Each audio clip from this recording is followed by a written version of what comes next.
शिकारपुर फ़कीर कमालदीन मक्सी की रिपोर्ट। शिकारपुर ज़िले में बदअमनी बरक़रार, अगवा फुरू ऐं धाड़नि जूं वारदातूं मामूल बणियल।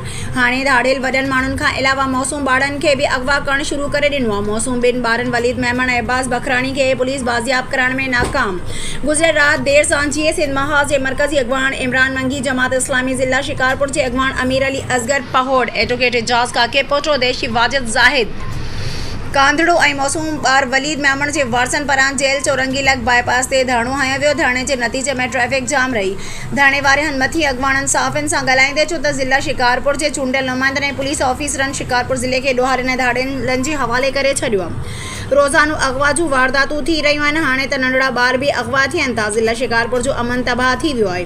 अगरि पुलिस इन ॿारनि समेत समूरनि मग़विन खे बाज़ियाब न करायो त पोइ मुकमल हड़ताल कई वेंदी।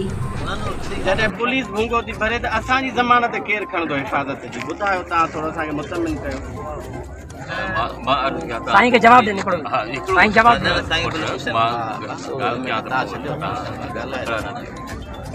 तव्हां अहिड़ी ॻाल्हि कई जेका सफ़ा असांखे इत्मीनान नथो अचे। इन जे करे SSP साहब हिन मीटिंग ते हुजे, असांखे कोई एतिराज़ न आहे किथे बि हुजे।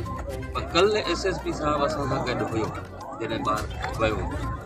उन जेका उहा सूरत हाल ॾिठी, स्कूल जे अंदरि ॿार असां छॾे आया आहियूं, स्कूल खां ॿाहिरि